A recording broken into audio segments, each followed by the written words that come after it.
Is there a renewed interest in Judaism that's taking place nowadays? And if yes, why would this be happening? Welcome back. I'm Gila Ross, host of the Power Up podcast. And in this episode, together with a Wednesday night group, we look at Judaism nowadays and what it can mean for us on our personal journeys. Tonight's question is well, first, before I ask the question, I'd like to hear your perspective on it. Do you feel like Judaism, Torah, is more or less popular than it used to be nowadays?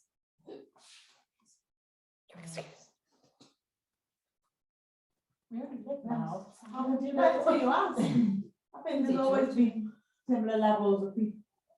Actually, it's probably less popular. There's probably more people marrying out. So you think Judaism and Torah is less popular nowadays, or?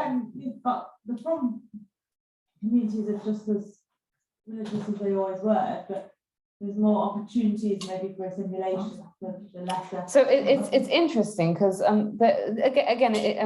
think you're right, Ronnie, where you say that it depends who you ask, because there are some that will say that if you look at the frum communities, the religious communities, they are more religious than they used to be, right? Like, for example, people who cover their hair nowadays, probably their grandmothers never covered their hair, right? Or whatever, like, and they look at pictures and they say, people are becoming more religious.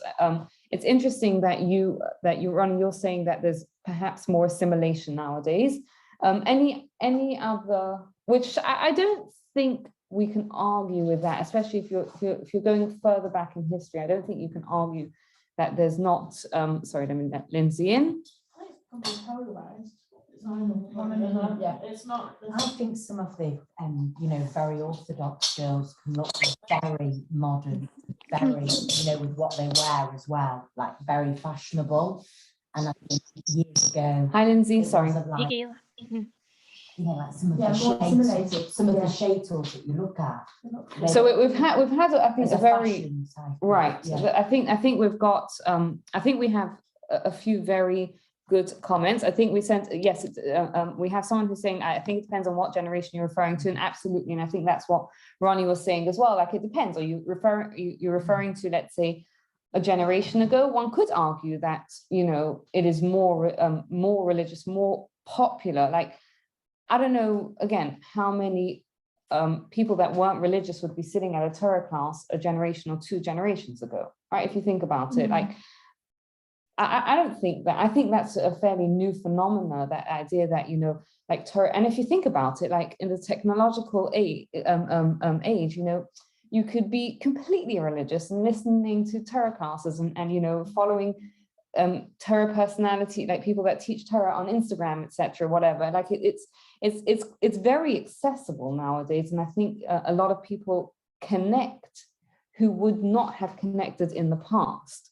But there was remind me what your point was, Yael, and remind you think that it's more polarized. And again, I have to do a disclaimer here. I'm not a historian, so it's hard for me to say that it's more polarized. It certainly feels that way, especially if you look over, the past 20, 30 years, right? If you look at how we grew up versus how our kids are growing up, right? It does feel more polarized, right? There were more people, 20, 30 years ago that were more middle of the road as whatever. What is middle of the road? It's exactly where I am, right? Not too much to the right and not too much to the left of me. But again, right? I think what your middle of the road is not their middle of the road. Like, somebody said to me, I'm middle of the road, I go to Yerushalayim. I was like, what? Exactly. Like what road do you want? Yeah. Middle of the road literally means me, right? Like, anyone to the right of me is too from, and anyone to the left of me is just the they may as well just not call themselves religious, right? But right, so it's an interesting definition, and I can't remember. I think Yael, we were having this conversation around our Shabbat table once, about what middle of the road means, and I have my definition, other people have their definition. Everyone has a different definition. We did it here on a I knew it was this table, right? No, I remember, because I tell you what it was. I remember this table, and I remember Yael was sitting where Charlotte's sitting, and I don't remember who was sitting next. You were sitting here, right? Okay, I believe that we have more opportunity. Shelley is saying, I believe that we have more opportunity to learn about our heritage. As the anti-Semitism increases, and I feel that we cling more tight to our past, but we continue to flourish as Jews. So Shelley is answering the next. What was that? I'm saying just a very modern girl. Some of them are just stunning. Yeah, Because I know you're going to be talking about that. No. It's like Vogue as in trendy, not Vogue as in magazine, but I especially use the word too. I especially try to mislead people. Sorry.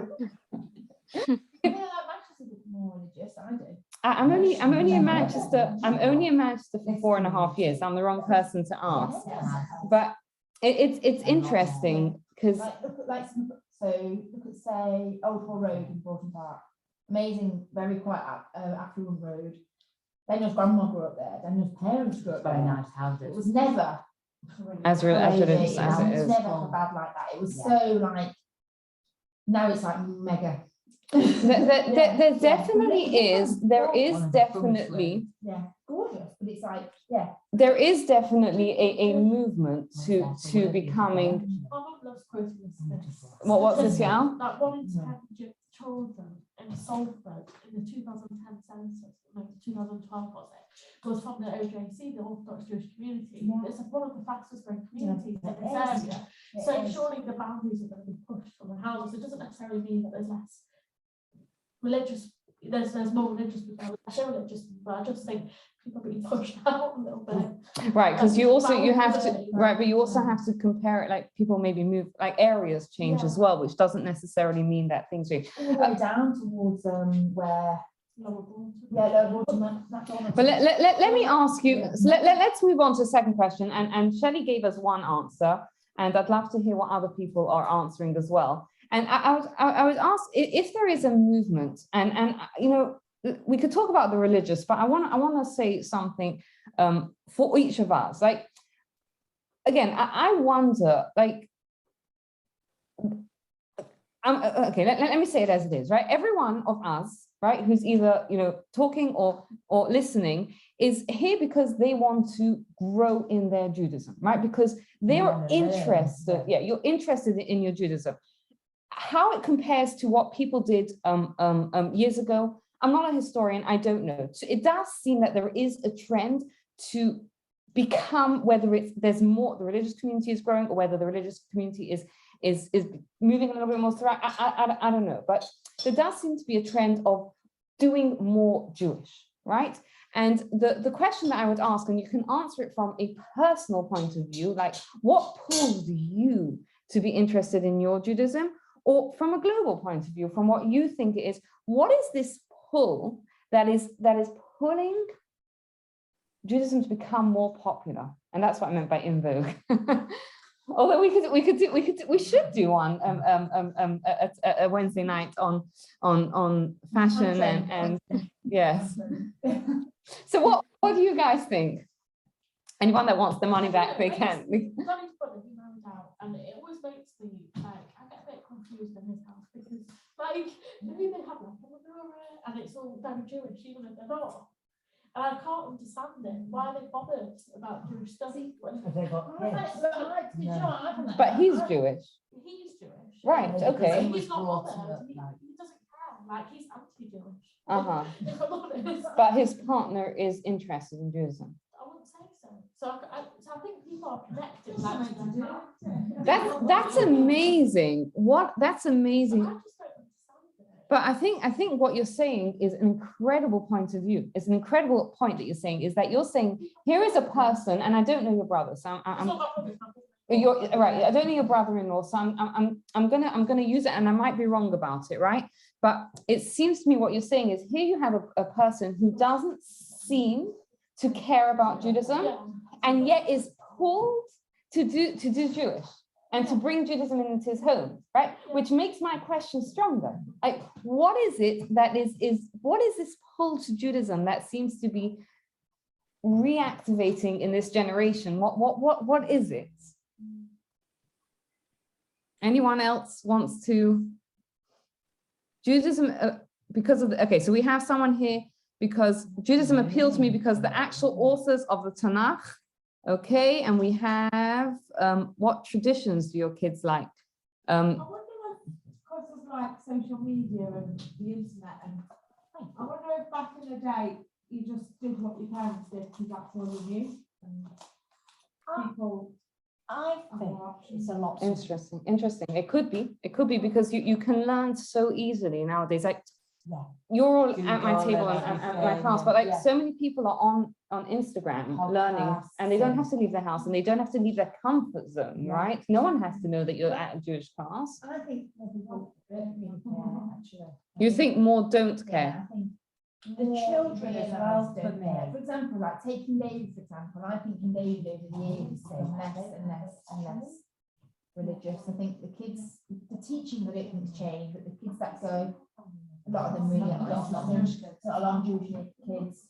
But actually, in some ways, that's easier because the non-Jewish kids, you know where to stand with them. So I think Charlotte, you're raising a good point, and I think that speaks to the polarization, right? That there is definitely a pull and a movement towards doing more Jewish, whether it's people that are upping their Jewish involvement, whether it's people that are becoming more involved in Judaism, learning when they didn't grow up with anything. And there is also the polarization that the people who grew up with a minimal involvement in Judaism, whatever that minimal involvement means to them, are moving away. Right, and then we have Ilana. Yes, we're saying Ilana saying, and by the way, apologies to anyone that's commenting on Instagram. I'm not able to keep up with all the comments. So if I miss one, feel free to message me afterwards. The rate of right. So Ilana, yes, you're just reiterating the point that I just made, is that the rate of intermarriage is high. It is high, and even for people that don't intermarry, the rate of assimilation is very high. I think in the American consensus, what they discovered, the Pew report where they polled Jews, they found, guess what they found was the fastest growing group of Jews. Orthodox community. Nope. Reform. Nope. The fastest growing group of Jews are Jews that I think are either unaffiliated or don't affiliate as Jewish. The fastest group of Jews, the fastest growing group of Jews are people that are Jews that are opting out of Judaism, which is not. It's a tragic statistic, I think. Sorry, I was going to say, but in this day and age, with technology, with people being more, say, financially successful, we've got no room for religion. You mean because they're leading such hectic lives? No, or just what they need religion for. It's like consumerism, capitalism, they're not interested. Okay, so strategic exec, I don't know what your real name is, but we are going to get to your answer because you have hit the nail on the head. But for those of you that are not on Instagram, you're going to have to wait to hear what it is. So it's interesting, Charlotte, because what you're saying can be a pull towards Judaism and a pull away from Judaism, right? There are people that are you're right, they're successful and they just don't feel like they have time for Judaism. And there are people that are successful and they make it, but also what draws them to Judaism is they get to a certain point in their life. I'm holding to set, they get to a certain point in their life and they feel like this is, I was working my whole life, whatever to get that dream, and yet that dream isn't filling me, right? And that's what pulls them to find more meaning in life, right? So it could be that as well. Hold that question in your mind. Why is Judaism? There is the polarization, but there is also a strong pull towards Judaism, right? Whether it's all of us, thank you, sitting around the table, sitting over Zoom, children.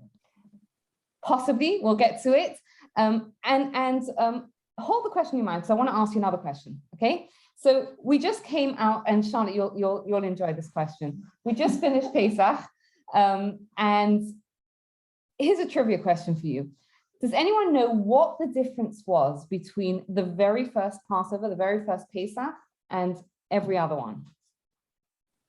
Like that first Passover, when they celebrated, when they were coming out of Egypt, what was the difference? The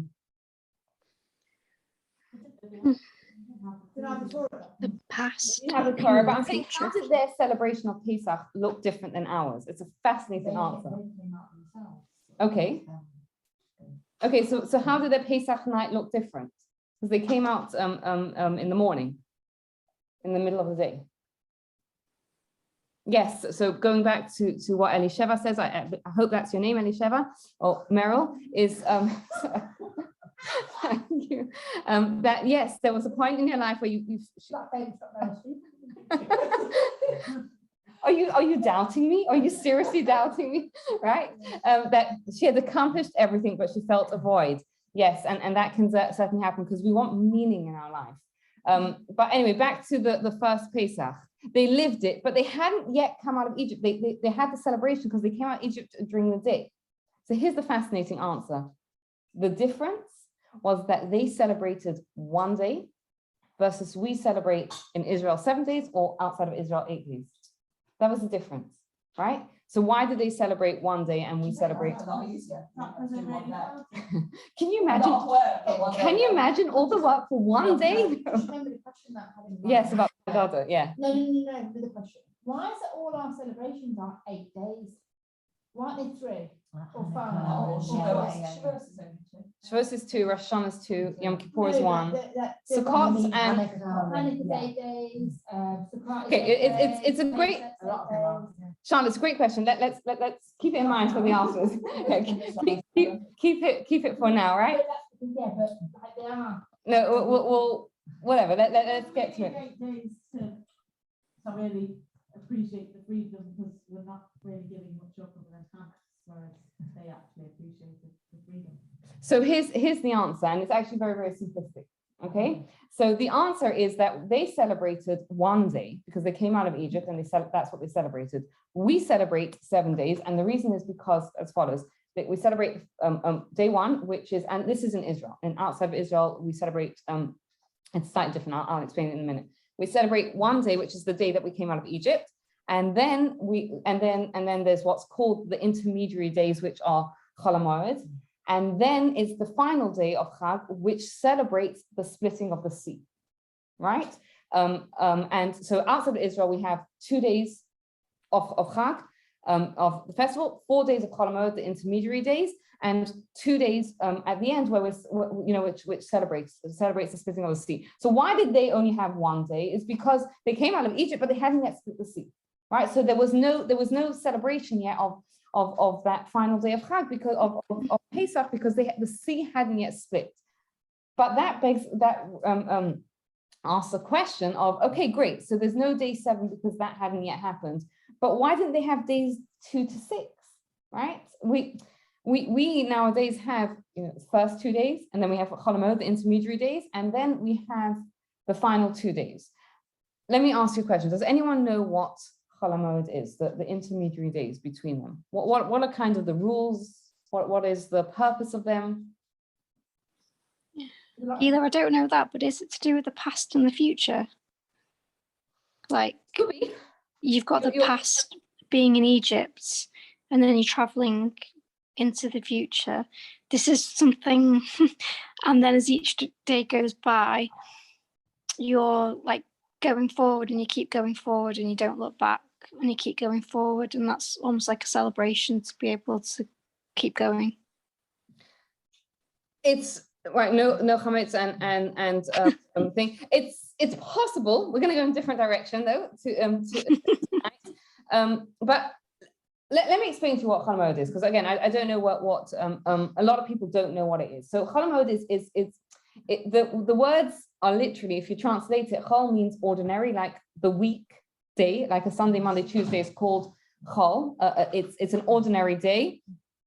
And then Moed is a festival, right? And it's basically semi-regular day and semi-festival days. What does it mean in practice? It means that it's got some aspect of the festival, but some aspect of the regular week, right? So you're supposed to have a nicer meal. You're supposed to wear slightly nicer clothes. You're not supposed to do work if you're not going to lose out financially, but you're allowed to cook. You're allowed to, if you need to go somewhere, you're allowed to drive in the car, right? So it's in between, kind of. It's in between. So what's now what's interesting about it is, if I ask you, what's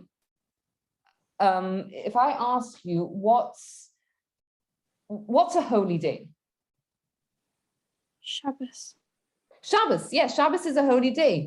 Yom Kippur is a holy day, right? The festivals are holy. Why? Because they have something holy, something intrinsic about it. There is a special, right? For anyone that has ever, lit Shabbat candles, for example, right? You get a little bit of an experience of that, right? When you stop and you tap into, there's an energy to the day, that there is sort of an intrinsic holiness to the day. That doesn't mean that you're going to necessarily feel that holiness the entire day, but it does mean that there is something special about that day that we can tap into, whether it's Shabbat or whether it's another day. Chol HaMoed does not have intrinsic holiness, right? It's not intrinsically holy like the festival. So why is it holy? It's holy because of what comes before and what comes afterwards. Because it's sandwiched in between two holy days, it sort of takes on some of that holiness because of what came before and what came afterwards. It takes on some of that holiness. It's like the moon. The moon itself doesn't have its own light. It reflects the sunlight. So the Chol HaMoed reflects what came before and what came afterwards. Now, the first original Passover, the reason why they didn't have days 2 to 6 is because there was not yet a day 7, right? So you had day 1, and great. So that's like Shabbat. That's like Yom Kippur. That's like Rosh Hashanah. That doesn't make the next day holy. Or semi-holy, or it doesn't elevate the next day. It only elevates it because it's in between. So that first time was only day 1, right? And it's interesting is that we're told that this idea, right, that something can take holiness from what it is in between, or what is coming next, is part of why we were saved from Egypt, right? We weren't saved from Egypt because we were so, deserving of it, right? We had done such an incredible thing that God said, you know what, I'm going to disrupt nature 10 times. I'm going to, disrupt Egypt. I'm going to disrupt the sea to save you. That's not why we were saved from Egypt. We were saved from Egypt because of what was going to come, because we were going to accept the Torah, because we were going to become God's nation. And it comes back to our lives too, right? It comes back to our lives too. Sometimes we're on a journey, right? And sometimes we can feel like that journey is not going as it should be, right? You're trying something on, or you're trying to do something, and it can feel disheartening. Can anyone relate to that? Yep. Yeah. Sorry? Yes. Anyone that can't, you're just being shy, right? Or you're too young, right? So we can all relate to that. But what this is kind of telling us is that the journey itself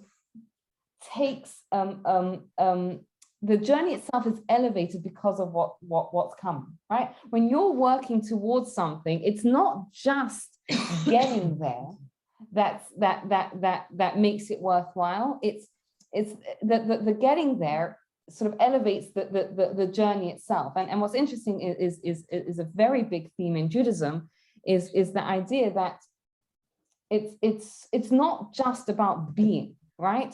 The becoming is where it's at, right? I think this is something that we've discussed a couple of times, that idea that in physical world, if you put in effort and you don't get results, you're no further ahead, right? Like if you apply for a job and you don't get the job, or if you do a job but you fail at the last minute, you're left with nothing further. But in spirituality, when you put in effort, you still the result is almost independent of the journey.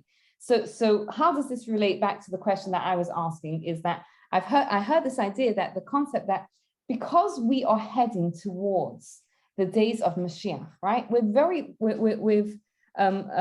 I will say it again, okay, because it is so important, that the end elevates the actual journey, right? And the journey itself is what makes us.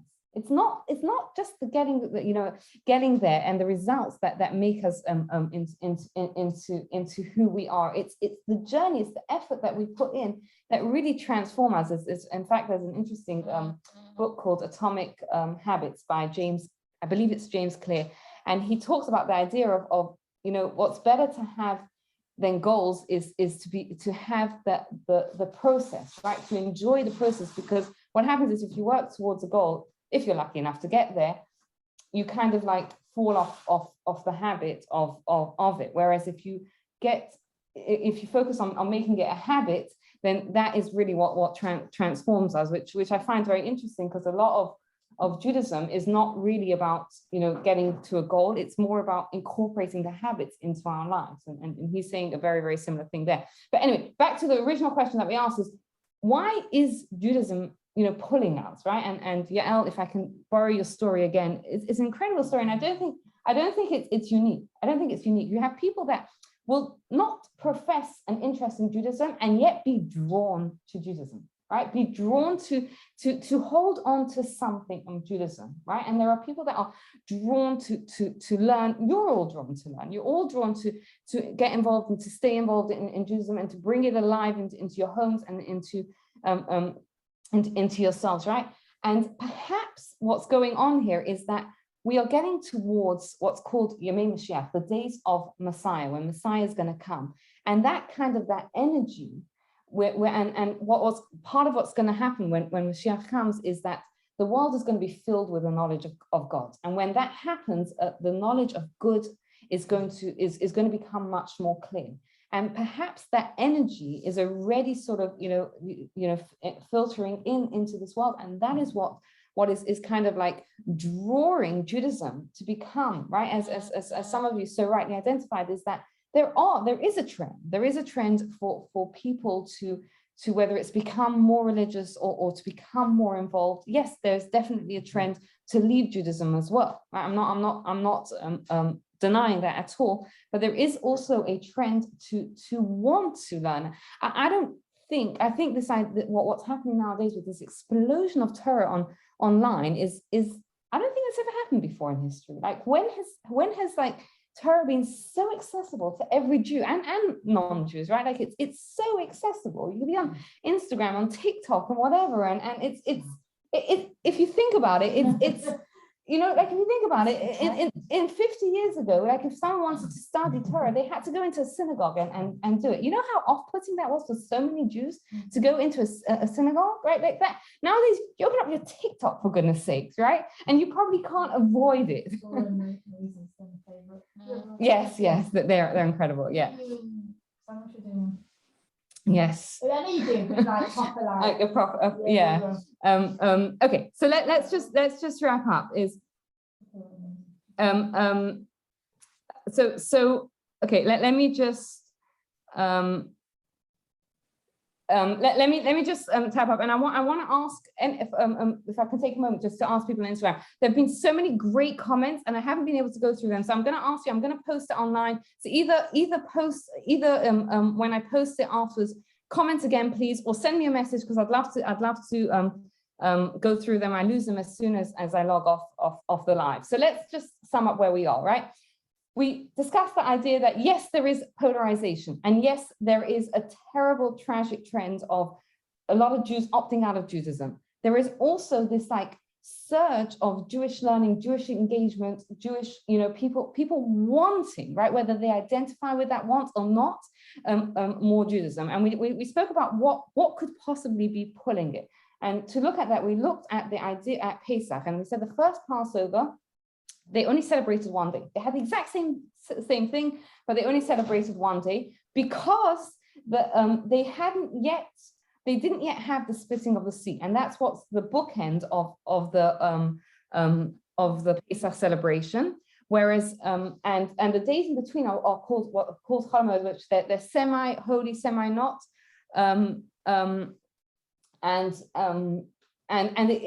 It's not intrinsically holy like the holy days, but it gets its holiness from what comes before and what comes afterwards. And we share this idea that sometimes what comes afterwards can lend holiness to the to what's coming before in our personal lives, right? If we're aiming towards somewhere and we're not yet there, right? That's whatever, we may, it may be years off from being there, but that's almost like it's I wouldn't say it doesn't matter, because it does matter and we should still strive to get there, but that itself, what's going to come afterwards, lends holiness, lends importance to the journey. And we also said that the journey itself is sometimes what makes us almost more important than just hitting that goal is the process that we take to incorporate that goal in our life. And I think that perhaps is why there is a lot in Judaism, the focus on incorporating it into our habits, into our routines, right? Like if you think about so much of what Judaism is, it's about routines, habits, right? Prayers is about routines, right? They're all like daily mitzvah, the mezuzah on our door. It's about habits, etc.